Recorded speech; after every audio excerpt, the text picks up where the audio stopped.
Hi everybody, I'm Tony Selimo and welcome to another edition of On Campus. As you know from watching the program through the summer, we have been visiting the farms across Sussex County that are participating in the farmers market over on Plains Road, the building right there in front of the fairgrounds. And today we're going to visit Dana Ray Farms, multiple pieces of produce that they produce. They have some livestock. We're going to talk to Ray and go through that farm. So let's take a walk through the farm and see what Ray has to offer. We bought the farm actually 20 years ago this month.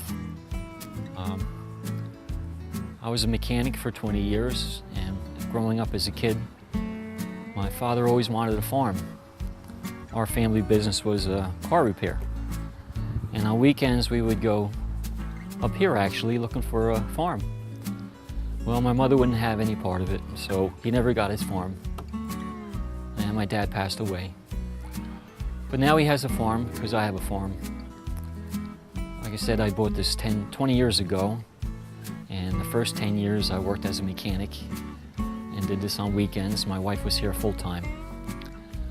She had a terrible car accident. She went back to school. She's an MRI tech now, and she makes more money than I ever did, which allows me to spend my time here for the past 10 years. We have a 15-acre farm.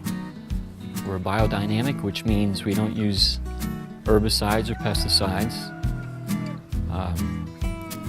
We improve the soil by using animal compost, and we feed the soil. The soil feeds the plant. My wife Dana basically takes care of all the produce. She starts everything from seed. They go into transplants, and then they get potted out and transplanted into the ground. And I do the animal end of it. We raise chickens, we have donkeys, we have meat chickens, we have a dairy herd of goats, we have honeybees, numerous cats, one dog. My wife has a CSA. Dana Ray Farm has a CSA. If you don't know what that means, it's a share program. You join in February. And starting in March, you come to the farm and you get what was picked fresh that week on a Friday, actually, in a bag. You pick it up on Saturday. It runs from March through December. And last year we actually started a winter CSA, which ran from January and February.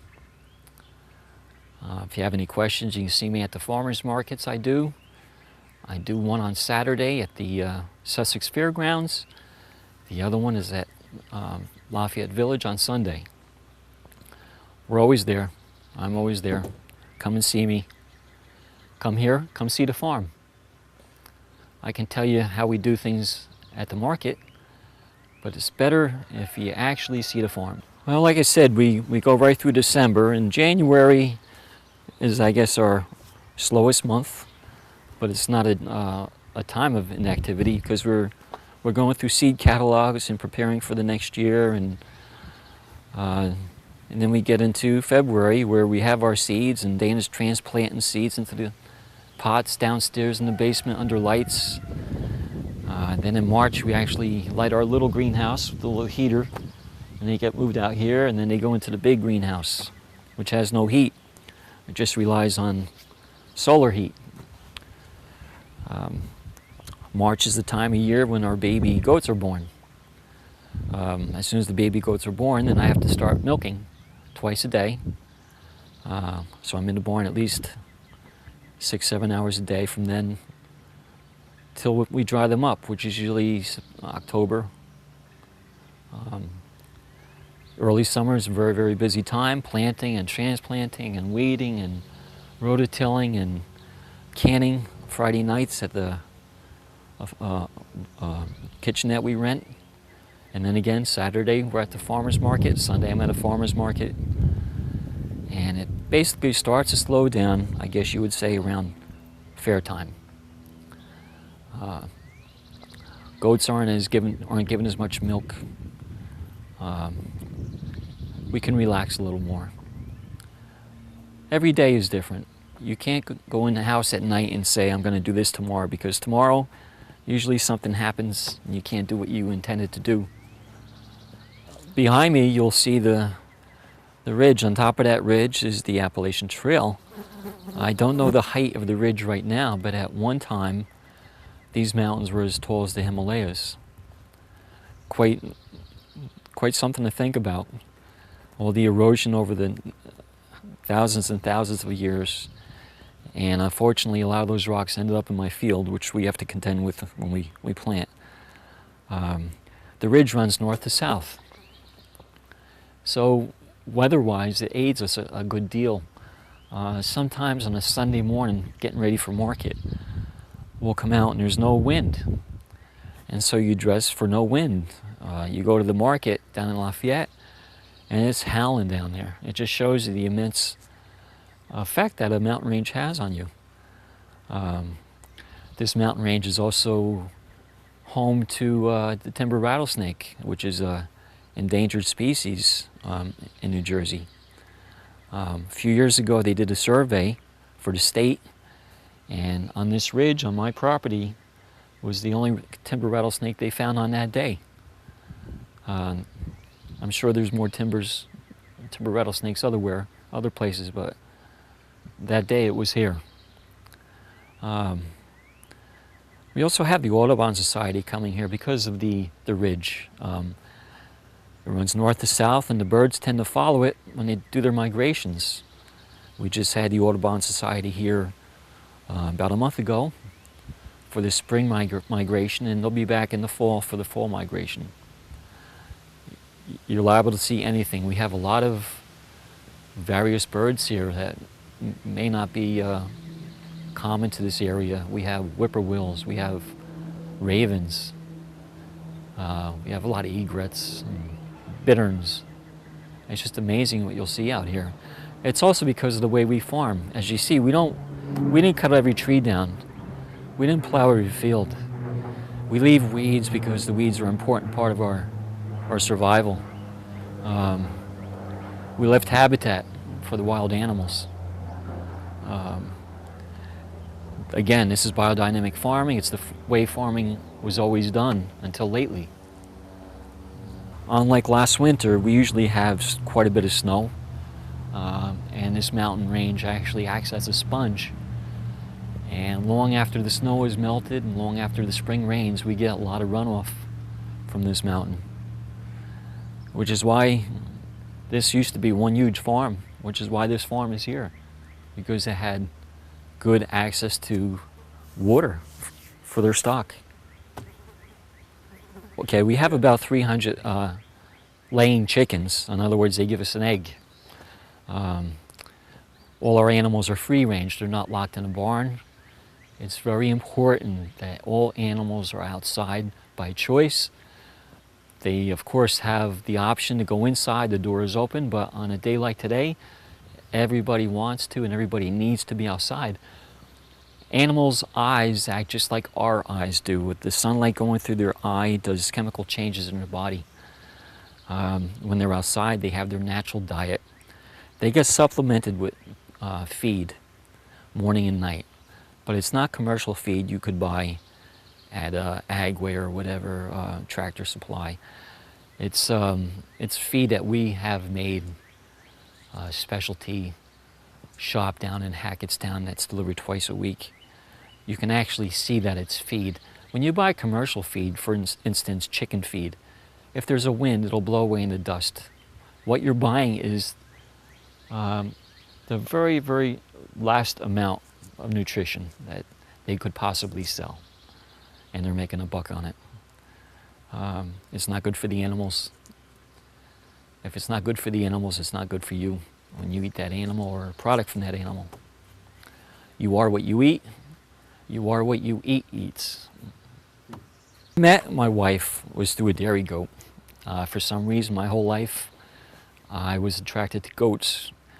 When I had my first house in West Milford, I had some property. I put up a barn, and then I went on a search for goats. I went to the fairgrounds during the fair, and I met Dana, my wife. Turned out to be my wife. She sold me a couple baby goats.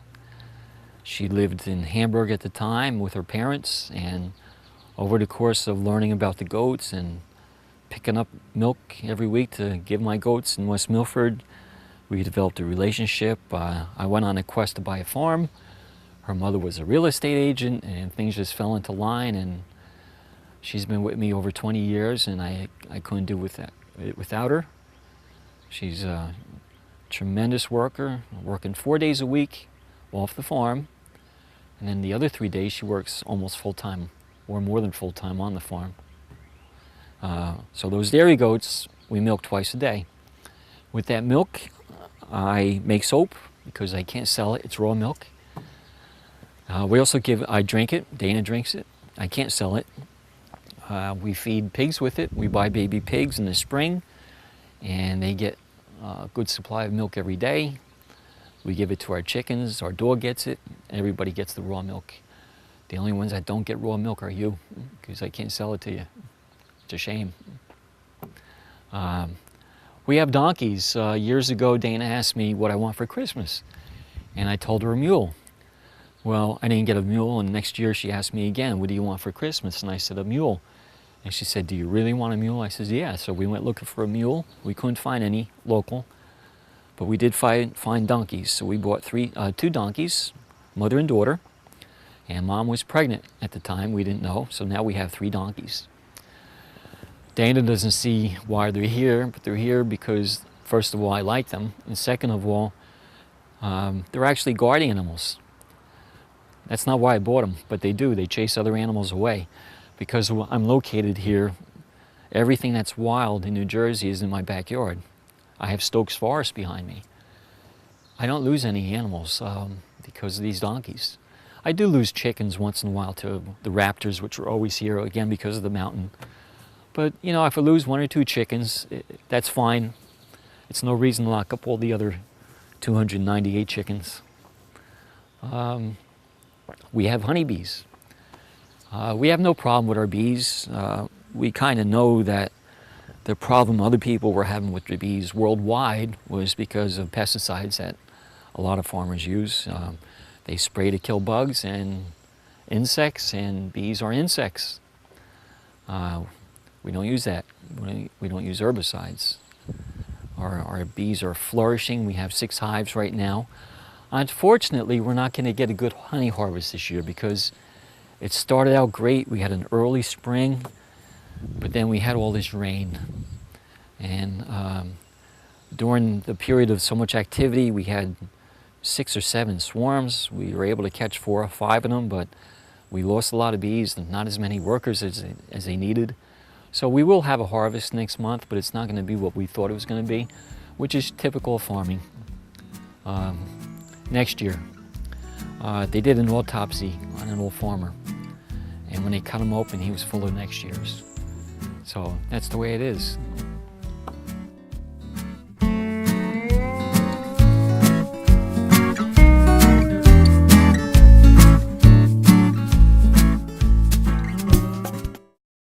I found the college experience right here at Sussex County Community College for a fraction of the price. Really helped me in terms of just becoming a new individual or learning more about myself. I found that a lot of the staff here and the teachers were very caring and helpful. This is a very special thing for us, and we try to go out of our way to help our students as much as possible. Sussex County Community College. Start here, go anywhere. Well, the first few years I had bees, I took care of them myself. I didn't try to harvest the honey because I wanted them here for the pollination. When we did decide we would harvest honey, we actually got a beekeeper. Because it's kind of a specialty, just like in the beginning I bought my own hay equipment and I would make my own hay. That's a specialty. It's hard for a farmer to do that too because you're so reliant on the equipment being ready when you need it. It typically breaks down when you need it, and you're dependent on the weather. So instead of doing our hay ourselves, we actually put the animals out on the fields, let them eat the grass, and I buy my hay from a local farmer. Same guy I've been dealing with for 15 years, great guy, Harold Kosh. When I first got into farming, I thought every farmer, you would see a roadside stand and whatever was on that stand came from that farm, but it's not that way. Lots of times farmers buy from other farmers, which I guess is okay. But let me tell you, if you buy anything from us, we grew it on this farm. It's the only way I can tell you that it's pesticide-free, it's herbicide-free. If you buy eggs from me, I can tell you that they're fresh this week because I sell out of my eggs. We're tied to this farm. We don't get to go away. Maybe every 3 or 4 years we'll go away for a couple days, but it's really a chore. But a lot of my customers travel the world as salesmen or whatever, and they tell me time and time again that my eggs are the best eggs they've ever tasted. And it's really simple. We do it the old-fashioned way. That's all it is. You take good care of your animals, you put them outside, you give them good feed, fresh water. That's all it takes. It's not a factory farm, never will be.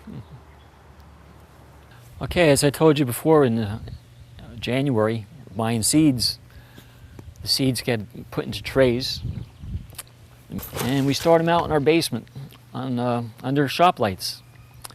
If anybody wants to try it at home, you don't need to go out and buy these expensive lights to grow plants. 4-foot shop light at Home Depot or Lowe's, the cheapest you can buy. No special bulbs. Just keep it close to the soil. That's the trick. Most people elevate the light too high, and then what happens is the plant is stretching for the light. You get leggy plants. It's not the best, so just keep your shop lights low. You'll be fine. If you have any room to grow your own food, I heartily recommend it. Grow your own food. You know what you're feeding your family. This is our small greenhouse. They go from the basement into this greenhouse, 12 by 16. Has a little heater, doesn't use much propane. This size greenhouse we can afford to heat. Also has a ventilation fan. Also has 2 layers of plastic. Air insulation is another factor to keep this greenhouse warm in winter.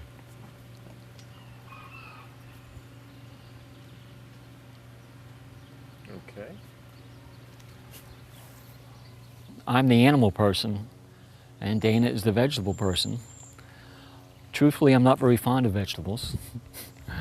I'm a meat guy, bacon and egg guy. So every year, Dana and I go through this dance. She needs more room to plant, and I need more room for my animals. So she's had me over the years, put gardens, large gardens, all over the place. This is one of them. See, we use plastic mulch to help control the weeds because we're not using any herbicides. Pole beans and celery and onions and beans. Just one of our many gardens. Before we plant a garden, we use our aged compost. That's how we fertilize our soil, just like they always did. Farmers always did, people always did. Not too long ago, everybody was a farmer.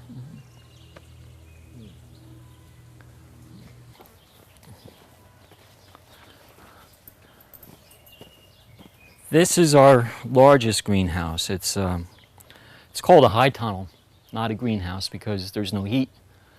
When I first built it, well, first of all, it came as a kit.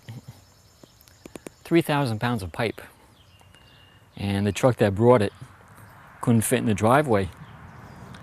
So we unloaded it on the road. Had to pull everything off the tractor with the truck with my tractor. And as it hit the ground, everything exploded. Everything that was wrapped was unwrapped. So here I am with 3,000 pounds of pipe.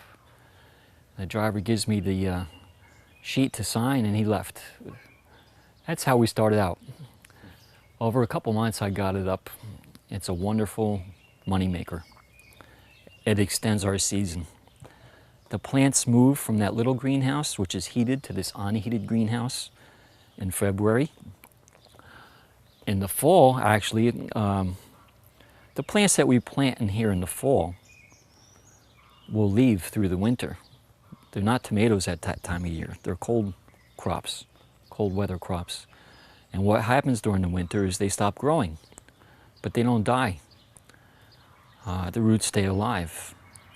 When it starts to warm up in the spring, everything comes back. So this is actually our first pick in March. Will be plants that we plant in here in August, September, which wintered through here. It's amazing, just the 2 layers of plastic. You'll come out here in January on a bitterly cold day and you have to take your coat off. It's so warm inside. Of course, during the winter, the doors are shut, the sides are down. This time of year, everything's open. Oh gosh, well we're gonna have early tomatoes right here. We have broccoli, which has to be removed pretty soon. And we have a lot of kale back here. Everything's in succession. As we pull a plant or pick a plant, Dana has new plants started already. Again, you're welcome to come see it.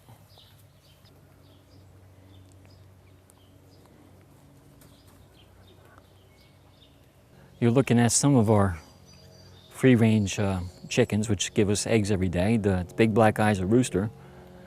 The rooster's always usually accompanied by a few hens, his harem, which he protects, or he tries to protect. You see they're eating the grass. You would not believe how much greens, if allowed to, these chickens will eat. I also breed canaries. If you're familiar with the size of a leaf of kale, it's quite big. You could give a tiny little canary, which weighs maybe an ounce, a leaf of kale. They'll eat that whole leaf in a day. If you allow your animals to have their access to their natural diet, it makes them healthy. Pig breeders that keep their animals inside on cement, if those pigs get sick, one of the cures is to go out and get a shovel of earth and feed it to the pig. That's a cure for a pig raised inside. Eating dirt, because the dirt has, people always say, oh, dirt, you have to be the germs. There's a lot of good things in the dirt. We all played with dirt, we all ate dirt. I have no allergies. I know most young people do. Well, I guess this is one of our, if I remember right, sometimes I don't, but I think this is one of our first gardens. It wasn't this big. Every year it seemed to get a little bigger. As you can see, Dana does a wonderful job. It's hard to keep up with her. All kinds of lettuce right now. We have rhubarb on the other side. We got some sunflowers, and this, you come back here in a month and it'll look different. There'll be different things in the ground. And of course, all the gardens get a rest at the end of the year, and they get refertilized with compost, and we start all over again. Now, these white birds you're looking at are meat chickens. They are actually going to the butcher next week. But again, they're outside. They're eating grass. They're drinking water from a pond. They're out in the sun. These chickens will have more dark meat than white meat because they're not laying around getting fat. The fence you're looking at is electrified. Keeps the chickens safe at night. When we first bought the farm, Dana started planting vegetables just for ourselves, and we bought chickens, just a few for ourselves. And then as we met people, they wanted to buy some of our produce and they wanted to buy some of our eggs. So things just led to another, and now we have over 300 laying hens. In the spring, I think these guys came here in March, probably weighed about 50 pounds. And they'll go to the butcher probably late October, and I hope they weigh around 400 pounds. That's how fast they grow. Again, they get goat milk. They get produce from the garden. Anything that's overgrown or lettuce that went to seed goes to the pigs. In the winter, if I have eggs left over for the week, they go in the freezer. And then now this time of year, I'll pull those eggs out, again, you feed it to your pigs. They're on a concrete pad. This is where actually we load them. We open the gate, the truck comes in, and it's relatively not too bad. At the end of the platform, the gate's open, as you can see, and that goes out into a large field, maybe an acre. Again, they have a choice. They can come in, they can go out. Today they're laying on the concrete. It's a little cooler. They got the water, they're in the shade. It's where they want to be. That's a waterer right there. As you can see, he just pushed on the paddle to get a drink. Those pigs know that's their water from day one, even as babies. They know if they push that paddle, they will get a drink. When it's hot, they'll continuously push on that paddle to make it overflow. And as you see now, they have a little pond where they can cool off. This is our herd of dairy goats. We have about 22 goats right now. We milk these goats twice a day, just like a cow, starting in March, usually going through October. It's wonderful milk. You really can't believe the smell when you're pouring the freshly milked milk out of the bucket. It just has a wonderful aroma. And then I can take that milk in the house and I can make cheese. I can have a soft cheese by lunch. This is Ono. Ono is the daughter of my original goat that I bought from Dana. So she's, I wouldn't say special, but she means a lot to me. She's an old doe. We don't breed her anymore. A few years ago, her mother got bred, and she was an old doe by accident.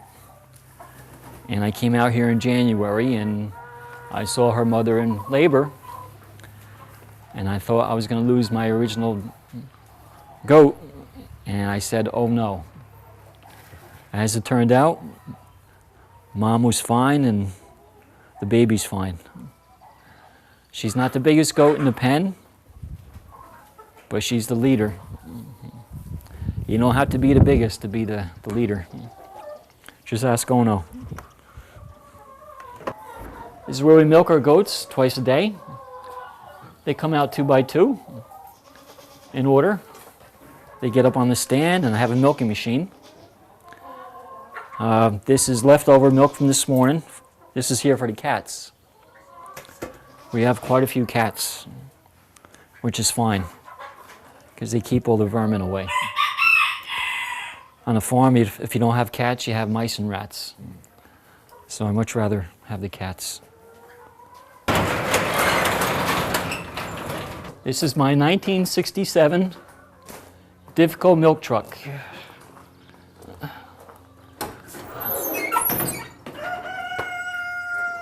She came out of Minnesota. I got her last year. And over the winter, I've been working on the inside. I put new floors in her. I painted the interior. Now I'm starting to work on the outside. Eventually, I hope this will be my market truck. I can take this to the market. It's when there was common sense in America. There's one person in this truck, so there's one vent. This fender fits the other side of the truck. Same fender. It's real metal. 6-cylinder engine. They weren't going far. They weren't going fast. Top speed, I think, is 50 miles an hour. But here's our honeybees. At this time, we have 5 hives. 4 of the hives you'll see are square boxes, which is the standard most people use. It's the form where you can get the most honey from the bee. This other one you're looking at is triangular in shape. This mimics a tree trunk. This is the way the bees would rather live. Rather than using that square box with the preformed foundations, the bees go in here. It's called a top bar because on top there's a bar with a little bit of wax, and they actually make their own comb, and like a teardrop. That's the way they do it in nature. That's the way they do it in a tree trunk. You don't get as much honey, but I think the bees are probably more comfortable in that hive. This year we had a very early spring, or we didn't have a winter, whatever. Things were in bloom way early, and the bees were really, really busy real early.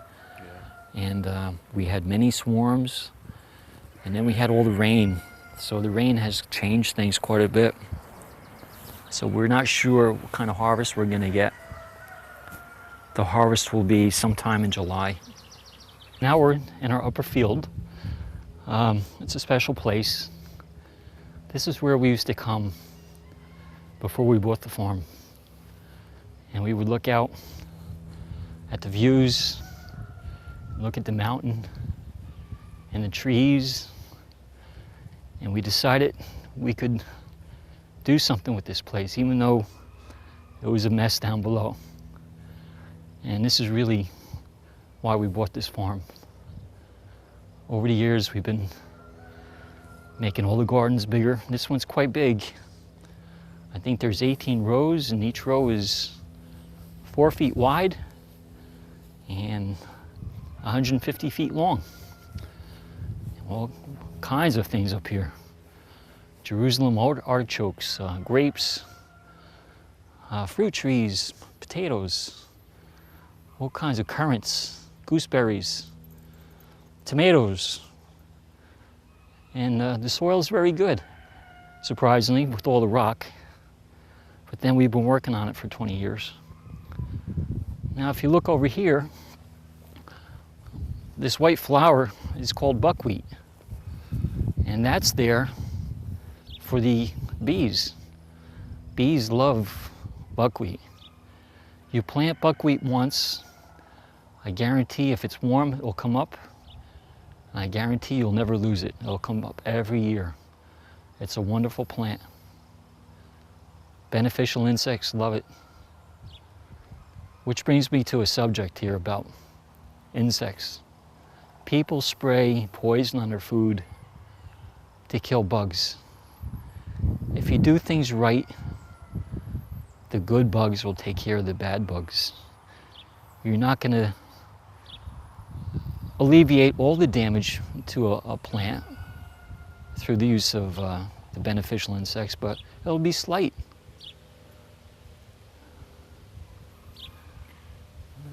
Can you like walk up to the tree? There's some fruit. You could talk about the fruit coming out in the time of year. Yeah. Well, these trees up here, we got a little paper wasp over here. These apple trees are heirloom apple trees we planted. We have some peach trees here and some peach trees up here. These, intentionally we planted these to make cider. So hopefully in the future, these apples mixed with apples that we grow on the bottom part of the farm, we'll be making some homemade cider. It's a wonderful thing. Here you see some raspberries. They're giving fruit already.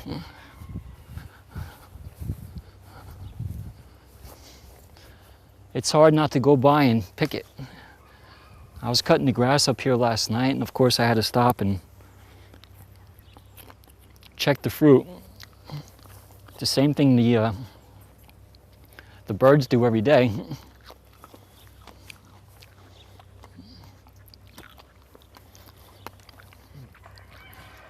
These raspberries, I believe they're only 2 years old, if not 3. Tremendous plants. Jerusalem artichoke, it's one of our native plants.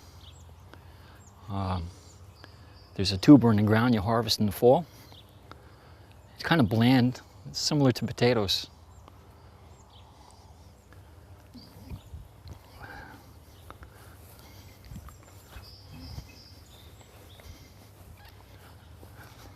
And what kind of potatoes do we have?